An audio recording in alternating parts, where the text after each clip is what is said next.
إله إلا الله وحده لا شريك له ونشهد أن سيدنا وسندنا وحبيب ربنا وطبيبنا وطبيب قلوبنا ومولانا محمد صلى الله عليه وعلى آله وأصحابه وبارك وسلم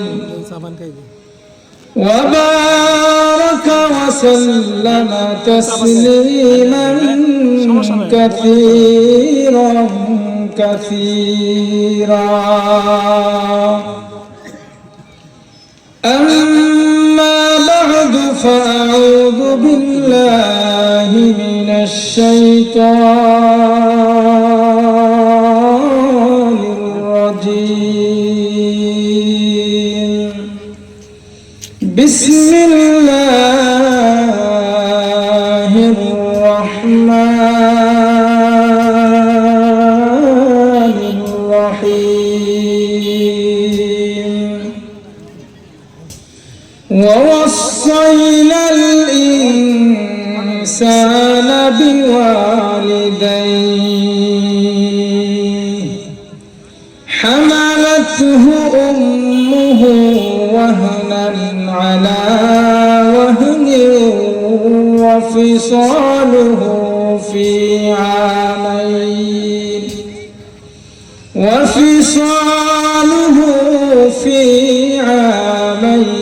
أن اشكر لي ولوالديك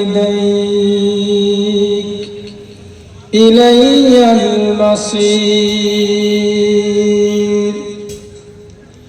عن عبد الله رضي الله تعالى عنه وعنهم قال سألت النبي صلى الله عليه وسلم أي العمل أحب إلى الله عز وجل؟ قال الصلاة على وقتها. قلت ثم أي؟ قال ثم بر الوالدين. قلت ثم أي؟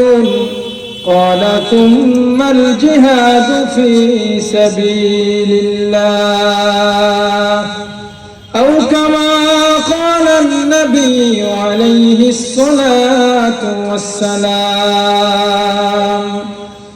رب زدني علما، رب زدني علما، رب اشرح لي صدري ويسر لي أمري واحلل عقدة من لساني يفقه قولي. سبحانك لا علم لنا إلا ما علمتنا إنك أنت العليم الحكيم. সকলে দরুদ ইব্রাহিম করি। اللهم صل على محمد وعلى آل محمد كما صليت على إبراهيم وعلى آل إبراهيم إنك حميد مجيد. اللهم بارك على محمد وعلى آل محمد كما باركت على إبراهيم وعلى آل إبراهيم إنك حميد مجيد. وقال تعالى في شان حبيبه ومحبوبه ومعشوقه مخبرا وآمرا إن الله وملائكته يصلون على النبي يا أيها الذين آمنوا صلوا عليه وسلموا تسليما توحيدك أمانة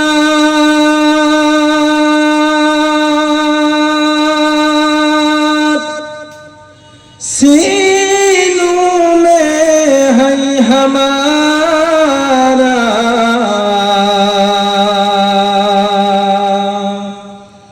आशा नहीं मिटाना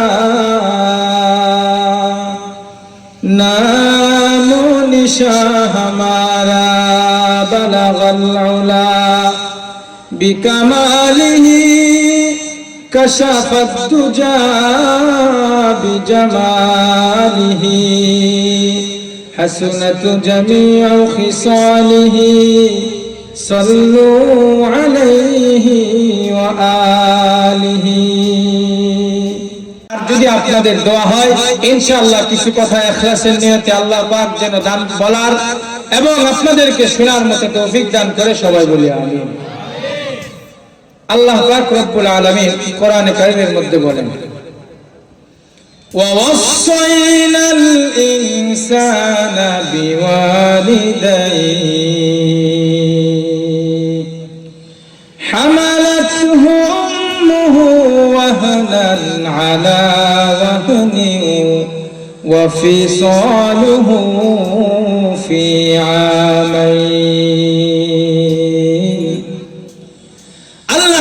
রব্বুল আলামিন বলেন ওয়াসাইনাল ইনসান আমি আল্লাহ মানুষকে ওসিয়ত করে দিয়েছি, মানুষকে আমি আল্লাহ নির্দেশ করে দিয়েছি। কিসের নির্দেশ? ওয়াসাইনাল ইনসানা বিওয়ালিদাইহি ইহসানা।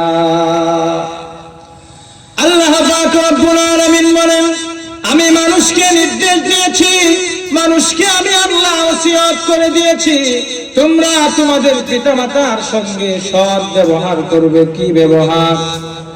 জোরে বলেন কি ব্যবহার? আরো জোরে কি ব্যবহার? তোমাদের পিতামাতার সঙ্গে তোমরা ভালো ব্যবহার করবে। তোমার পিতামাতা তোমার জন্য কত কষ্ট করেছেন এটার হিসাব বলা যাবে না।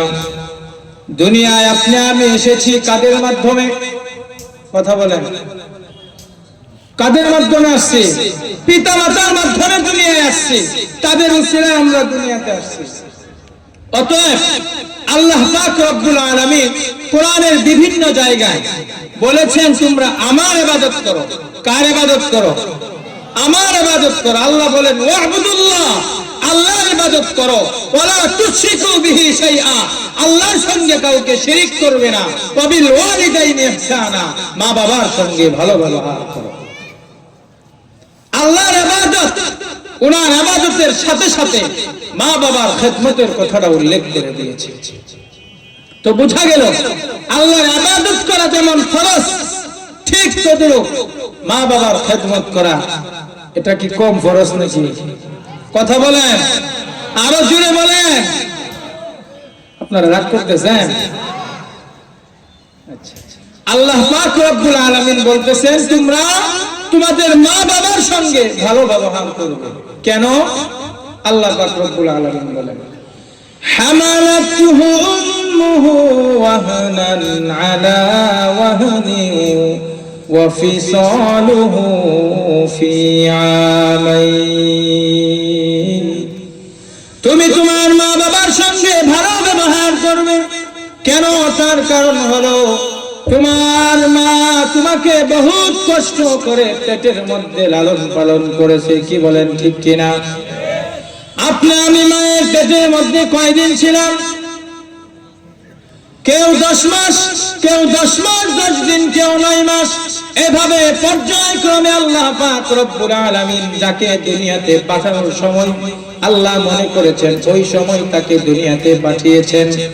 আল্লাহ পাক রব্বুল আলামিন বলেন, তোমার মা তোমাকে বহুত কষ্ট করে, তোমার মা তার পেটের মধ্যে তোমাকে জায়গা দিয়েছে। এই মা তোমাকে বহুত কষ্ট করে পেটে ধারণ করেছে, সুতরাং মা বাবার সঙ্গে খারাপ আচরণ করা যাবে? আল্লাহ পাক রব্বুল আলামিন বলেন, হামালাতহু উম্মুহু ওয়াহনান আলা ওয়াহন, তোমার মা তোমাকে কষ্টের পর কষ্ট করে পেটের মধ্যে ধারণ করেছে। কষ্টের পর কষ্ট কিভাবে বুঝছেন? আল্লাহ পাক রব্বুল আলামিন কোরআনের অন্য আয়াতের মধ্যে বলেন, কষ্টের পর কষ্ট কি? মা বাবা যখন, মা সন্তানটা যখন পেটের মধ্যে আসে, আসার পর প্রথম সে বমি করতে থাকে, সে কোনো খাবার মুখে দিতে পারে না। খাবারটা যখন নিয়ে সামনে বসে অল্প একটু খাওয়ার পর বমি করে সব বাসায় আসে। কি বলেন, ঠিক কিনা? এভাবে করতে করতে মা শারীরিক ভাবে একদম দুর্বল হয়ে যায়।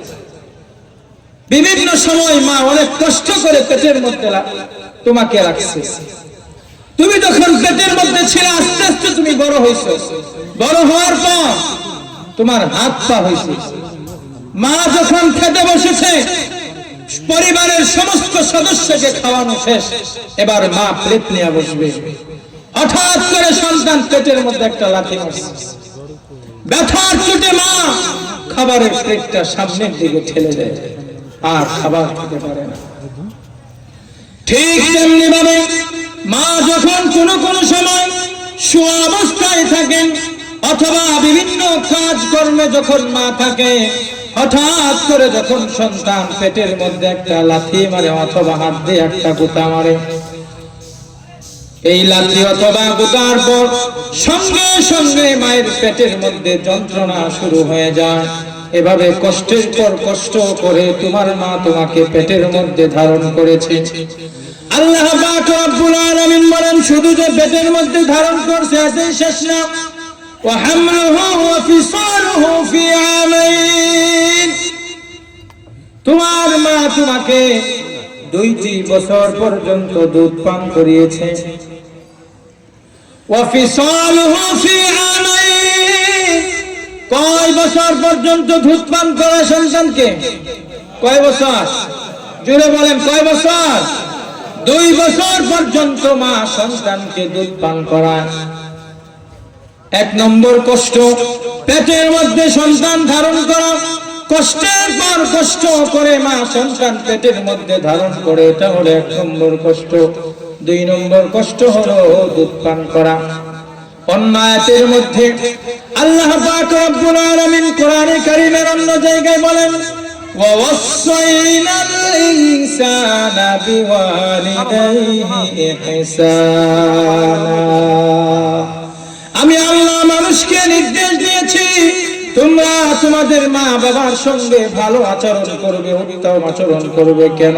তার কারণ হলো হামালাতহু উম্মুহু কুরহা, তোমার মা তোমাকে বহুত কষ্ট করে পেটের মধ্যে ধারণ করেছে।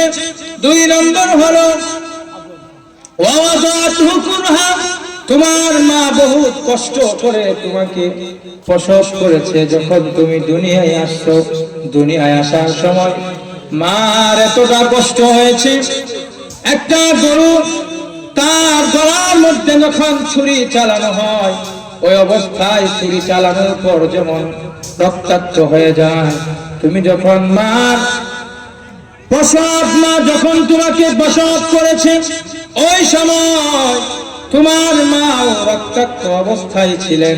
এই জন্য নবী আমার বলেন, হাদিসের মধ্যে বলেছেন, যদি কোনো মা ওই অবস্থায় মারা যায়, তাহলে যারা জিহাদের ময়দানে যায়, জিহাদের ময়দানে যারা যুদ্ধ করতে করতে শহীদ হয়ে যায়, ওই শহীদ যারা জিহাদের ময়দানে শহীদ হয়ে যায়, তাদের আমলনামায় যেই পরিমাণ সওয়াব দেওয়া হয়, আল্লাহ পাক রব্বুল আলামিন বলেন ওই মা যদি সন্তান প্রসবের সময় মৃত্যুবরণ করে, আমি আল্লাহ ওই মহিলার আমলনামার মধ্যে সেই পরিমাণ সওয়াব দান করি। আল্লাহ পাক রব্বুল আলামিন বলেন, মা যে সন্তানকে পেটে ধারণ করে এটার যে কষ্ট আজ পর্যন্ত পৃথিবীর কোন পিতা আপনাদের এলাকায় সহ্য করছে কিনা বলেন? কেউ সহ্য করছে? অন্য হাদিসের মধ্যে রাসূল সাল্লাল্লাহু আলাইহি ওয়াসাল্লাম বলেছেন, এক সাহাবী এসে জিজ্ঞাসা করতেছেন, ইয়া রাসূলুল্লাহ, মান আহাক্কুন নাসি বিহুসনি সাহাবাতি, সৎ আচরণের, উত্তম আচরণের জন্য সবচাইতে বেশি হকদার কে? সবচাইতে বেশি হকদার কে? শুনেন, এটা প্রশ্ন করছে এক সাহাবী আয়েশা, কাকে? রাসূল সাল্লাল্লাহু আলাইহি ওয়াসাল্লাম কে আয়েশা প্রশ্ন করছে, মান আহাক্কুন নাসি বিহুসনি সাহাবাতি, সবচাইতে উত্তম আচরণের যোগ্য কে? রাসূলুল্লাহ সাল্লাল্লাহু আলাইহি ওয়াসাল্লাম বললেন, উম্মুকা, তোমার মা। এবার বললেন, কুলতু সুম্মা মান, দ্বিতীয়বার আবার প্রশ্ন করলাম, দ্বিতীয়তে কার খেদমত করব? দ্বিতীয়তে উত্তম আচরণের হকদার কে? নবী আমার দ্বিতীয়বারে বলেন, সুম্মা উম্মুকা, এরপর তোমার মা। এবার আবার ওই সাহাবী জিজ্ঞাসা করতেছেন, ইয়া রাসূলুল্লাহ, সুম্মা মান, প্রথমবার গেল না, দ্বিতীয়বার গেল না, তিন নম্বরে কার খেদমত করব? তৃতীয়বার নবী আমার একই জবাব দিয়ে বললেন, সুম্মা উম্মুকা, তৃতীয়বার তোমার মা। এবার ওই সাহাবী বলতেছে, কুলতু সুম্মা মান, আবার আমি রাসূলকে জিজ্ঞাসা করলাম, ইয়া রাসূলুল্লাহ, প্রথমবার মায়ের, দ্বিতীয়বার মায়ের, তৃতীয়বার মায়ের, এই তিনবার মায়ের খেদমতের কথা বললেন, মায়ের খেদমতের পরে কার খেদমত করব? নবী আবার বলেন, চতুর্থবার সুম্মা আবুকা, তোমার বাবা।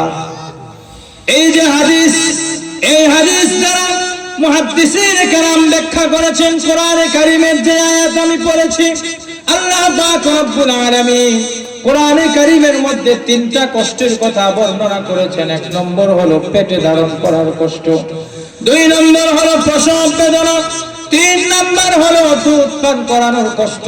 আজ পর্যন্ত পৃথিবীর কোনো পিতা সহ্য করে না। সন্তান পেটের মধ্যে রাখা একদিন দুই দিন নয়, 10টি মাস পর্যন্ত সন্তান পেটের মধ্যে থাকে। এই সন্তান যখন পেটের মধ্যে থাকে, এই যন্ত্রণা পৃথিবীর কোনো পিতা সহ্য করে না। দ্বিতীয়তে বলা হয়েছে,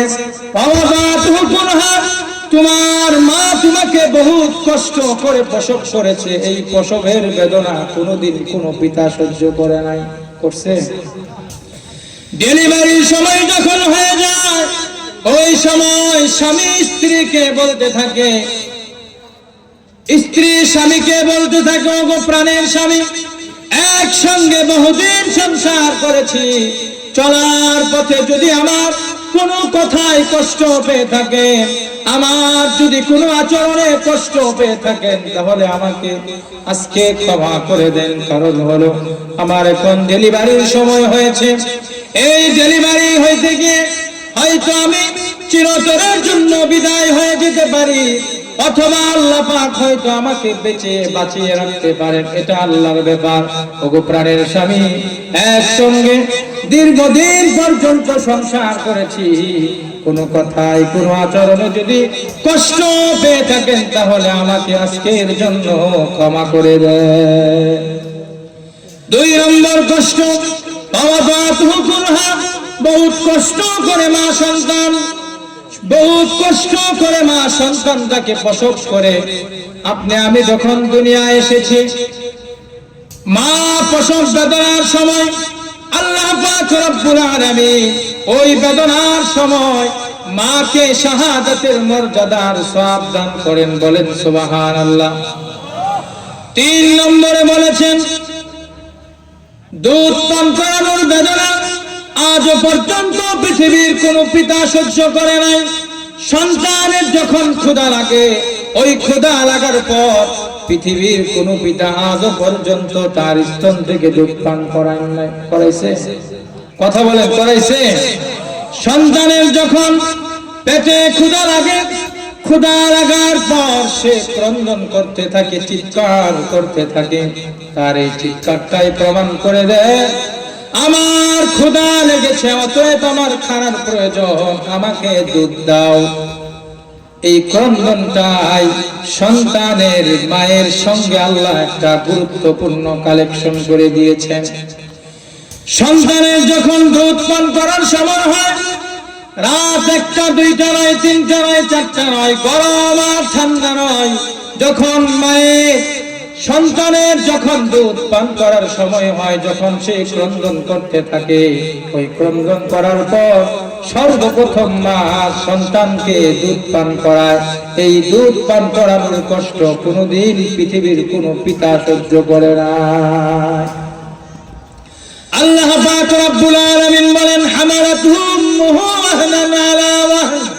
তোমার মা তোমাকে বহুত কষ্ট করে পেটের মধ্যে ধারণ করেছে, তোমাকে বহুত কষ্ট করে তোমার মা প্রসব করেছে। সুতরাং তোমার মা তোমাকে দুধ পান করানোর সময় বহুত কষ্ট করে তোমাকে দুধ পান করিয়েছে। অতএব আনিশকুরলি ওয়ালিওয়ালিদাই, প্রথম কথা হলো আমি আল্লাহর শুকরিয়া আদায় করো। কার শুকরিয়া আদায় করো? আমি আল্লাহর শুকরিয়া আদায় করো। ওয়ালিওয়ালিদাইক, 2 নম্বরে তোমার মা বাবার শুকরিয়া আদায় করো। আল্লাহ তাআলা প্রথমে ওনার শুকরিয়ার কথা বলেছেন।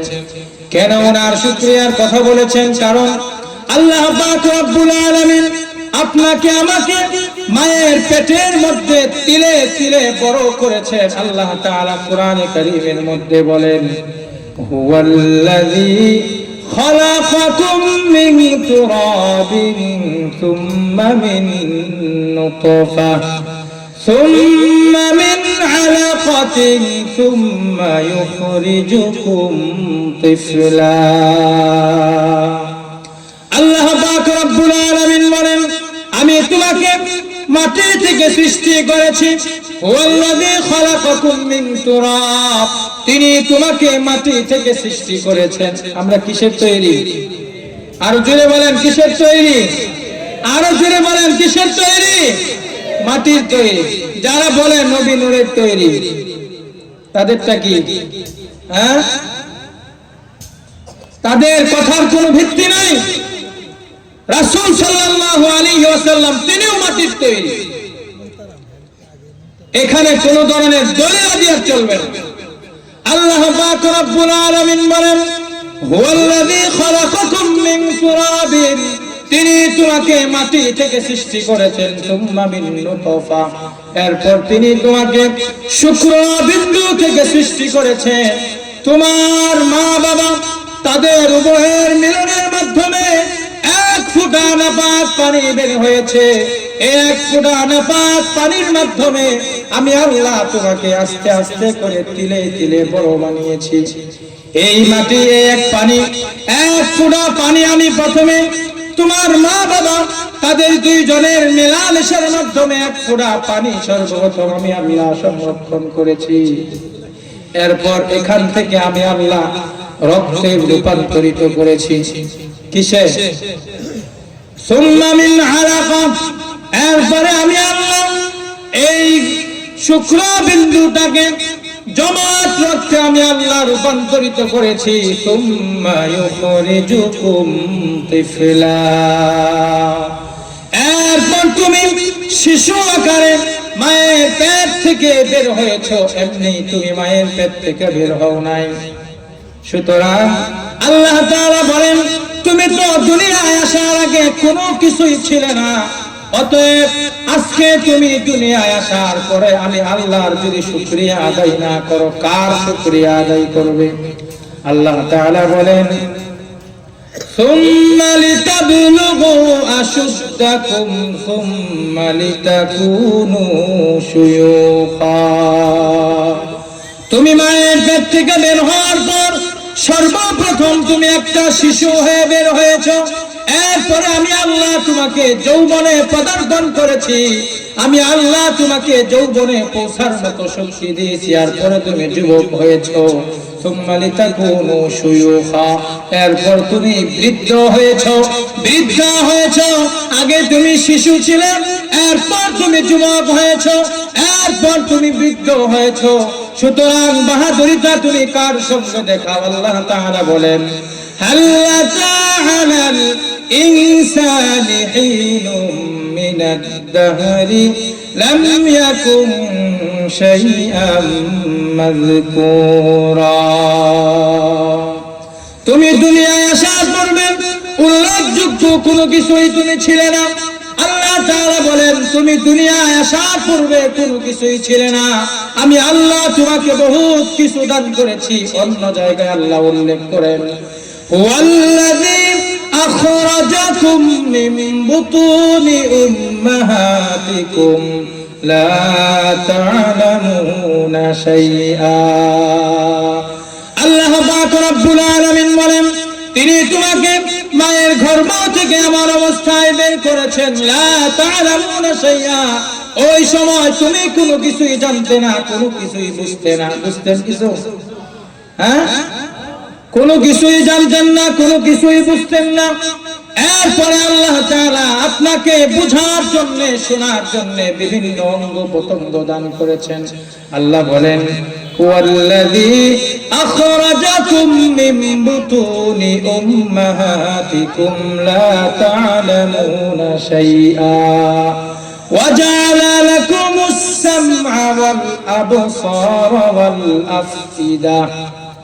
এরপর আল্লাহ তাআলা আপনাকে আমাকে কান দিয়েছেন শোনার জন্য। আল্লাহ পাক আপনাকে আমাকে কয়টা কান দিয়েছেন? কথা বলেন, কয়টা কান? দুইটি কান আল্লাহ তাআলা শোনার জন্য দিয়েছেন। এরপর আল্লাহ তাআলা বলেন, ওয়াল আবসারা, তোমাকে আমি আল্লাহ দৃষ্টি শক্তি দিয়েছি। আজকে তাকায় দেখেন, রাস্তাঘাটে দেখা যায় অনেক অন্ধের অভাব নেই। দুই চোখ দেয়া কোনদিন সে দেখতে পারে না, ভোরের আলো দেখতে পারে না, সূর্যের আলো দেখতে পারে না, দুনিয়ার চাকচিক্য দেখতে পারে না। আল্লাহ তাআলা আপনাকে আমাকে দুটা চক্ষু দিয়েছেন। এই চক্ষুর মাধ্যমে দুনিয়ার সবকিছু অনুভব করি, দুনিয়ার সবকিছু দুই চোখের মাধ্যমে দেখতে থাকি। অতএব আল্লাহ তাআলা বলেন, তুমি কার সঙ্গে অহংকার করো, কার সঙ্গে তুমি বাহাদুরি করো? ওয়াল আবসারা ওয়াল আফইদা, আমি আল্লাহ তোমাকে একটা অন্তর দান করেছি। লাআল্লাকুম তাশকুরুন, যেন আমি আল্লাহর শুকরিয়া আদায় করো। আমি আল্লাহ তোমাকে এত কিছু দান করলাম, এরপরেও তুমি আমি আল্লাহর নাফরমানি কিভাবে করো? নামাজের সময় যখন হয়, মসজিদের মধ্যে মুসল্লি ভরে যায় নাকি? কথা বলে, মুসল্লি ভরে যায় না খালি থাকে? খালি থাকে না ভরে যায়? শুধু জুমার দিন মসজিদ ভরে যায়। শুধু জুমার দিন যদি মসজিদ ভরে যায়, এতেই কি ইমানি দায়িত্ব পালন হয়ে গেল? হ্যাঁ, এত মুসিবত, এত পেরেশানি, এত কিছু কিসের জন্য? এটা আমাদের হাতের কামাই। আমরা নামাজ ছাইড়া দিচ্ছি, নামাজ পড়ি না। নামাজের সময় যখন হয় তখন এদিক সেদিক বসে থাকি। এই যে বাজার, ব্যবসায়ী ভাইয়েরা রাগ করবেন না আপনারা, যখন নামাজ চলে এরপরেও বিভিন্ন দোকানে দেখা যায় টিভি চলতে থাকে। আমি আপনাদের মসজিদে